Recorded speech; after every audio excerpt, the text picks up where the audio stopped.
What is up, YouTube? Today I want to talk about the testosterone, and specifically why you shouldn't focus on testosterone that much and rather focus on dopamine.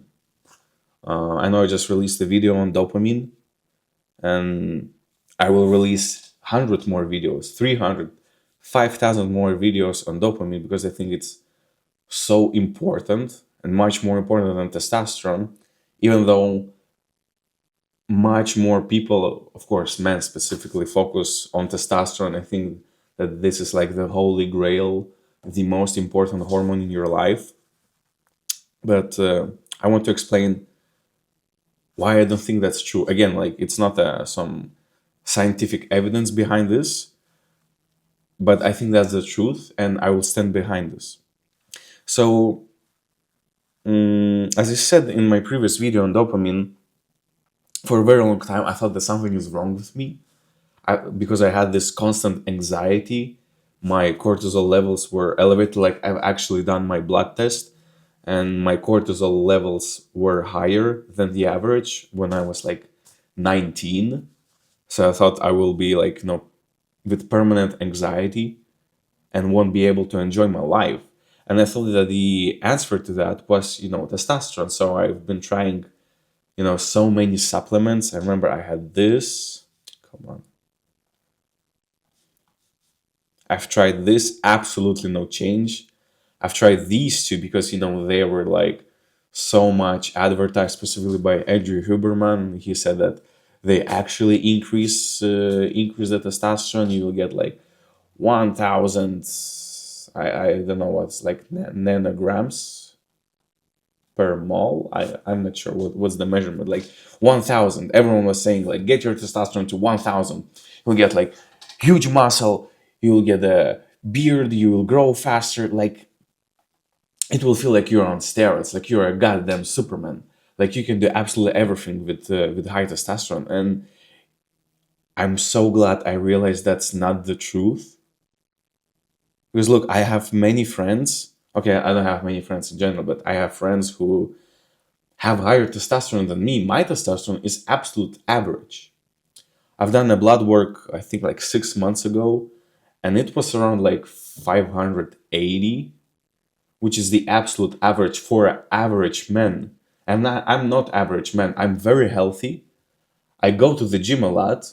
I'm pretty lean. I have a lot of muscle. I eat very clean. I sleep very well. I haven't had alcohol in 30 months, and I don't smoke. Basically, I have very little of bad habits. So you would think with all of that, my testosterone should be at like at least top 80th percentile. So like at least 800, 850. No, it's 550 or 580, something like that. So like absolutely average. I can't even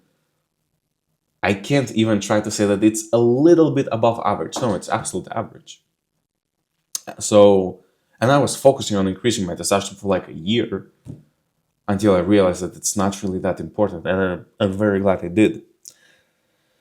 So look, my idea is that as long as you're in a healthy range, you are fine. There won't be any significant difference if you're at 300 or if you're at 900 or if you're at 1,000. I really don't think there will be a difference. I think maybe 2 or 3 months ago, I actually saw one video from Jeff Nippard where he said that there's no correlation between muscle mass and testosterone level for men. As long as you're in a healthy range, there's no change for the muscle mass. So I think there's also no change in other let's say like specifications which people attribute to having a high testosterone. That'll be like energy levels, overall life satisfaction, like your recovery. I think these are probably like three main things besides the muscle mass. I don't think there will be a massive change, right? Because I have friends who have higher testosterone than me, but I am leaner. I have more energy. I have more muscle. I have overall better discipline and higher motivation to life, higher drive to life, even though my testosterone is lower than my friends have. Of course, that is my conclusion from having like 2 or 3 observations from my personal life, but I think I'm right on this. If there is actual study proving that there's no correlation between testosterone and muscle mass, I think the same is applicable to other areas of your life, because of course testosterone is not just for the muscle mass. No, it's basically for your overall life satisfaction, energy, motivation, and drive. But so many more people focus on testosterone rather than dopamine. I think dopamine is more important here. So if you're at least above the minimum range, above the minimum mark, which is like 300, stop focusing on testosterone. I think why so many people want to focus on testosterone because it's been marketed so well. How has it been marketed so well with all of these supplements? Because you can't really put a dopamine into a supplement. I mean, that would be like Adderall, but you need prescription for this, right? But for this, you don't need a prescription. So people see like, oh, I just need to buy supplements for $15.99 per 2-3 months of supply, and I will be fine. That's what is more, like attractive for people. Okay, I just need to buy a pill. That's it. There's no pill for dopamine. There's no pill to regulate your dopamine. It just doesn't really exist, except Adderall. But it's not that easily available. You have to chat on the Telegram and pay with some kind of cryptocurrency. So there are a bit more barriers to this. But if you happen to know how to get it more easily, call me. Okay. So just stop focusing on testosterone, really, because it's kind of it's kind of a hustle, right? Like even to get to know your testosterone levels, you need to pay like at least $20, right? It takes some time to get it. Even then, how can you be sure that it's actually right? So let's say your testosterone is 400, which is a little bit below the average. You buy some course for $100 on how to increase it. You spend, I haven't had any course, even free one, I will never buy it, on how to increase your testosterone.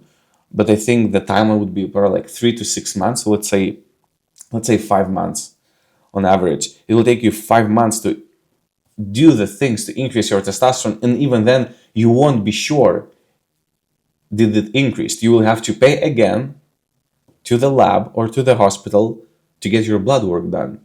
So it's just too much of a hassle. Is it really worth it if there's actually no difference in how you feel? Even if you somehow magically get to this 1000 level, the only people who would care are your male friends who are stupid enough to focus on testosterone instead of dopamine. That's the only thing you would get, so I don't recommend you doing this. But I'd just rather focus on improving your dopamine instead. Read the book of Dopamine Nation. Create like a 30-day challenge of eliminating bad habits first, then adding like these pain habits of fasting, exercises, cold shower, and improve your dopamine. That's my idea. Focus on this. Also, what I realized is that many people will have poor dopamine levels, so they will be low, right? They will have low dopamine levels, but people will associate this with having low testosterone. Because you think, what are some mental symptoms of having low testosterone? That's low drive, low motivation, being lethargic, not being positive about anything. Can't enjoy simple things like having a healthy meal, getting a walk in the park, enjoying conversation with friends, having these things, people may attribute that to having low testosterone, when in fact you just have unbalanced dopamine. When in fact you're just addicted to quick dopamine hits. And that actually what happened to me. I thought that I have low testosterone. Then I saw it's like 500. I think I've done my first testosterone test maybe like 3-4 years ago, and it was like 500. I thought like, okay, it's not like super low, it's like average. Okay, so maybe having average testosterone is still bad for you. It's still bad. I still need to increase it to 1000 number. So what did I did? I bought all of this stuff. Nothing helped me. Nothing helped me. And I thought like, okay, like I'm permanently damaged. No, just focus on dopamine instead. Because dopamine is not that much talked about as testosterone. So you may think you have low testosterone because of the symptoms, when in fact you just have low dopamine. So focus on that instead. Thank you for watching.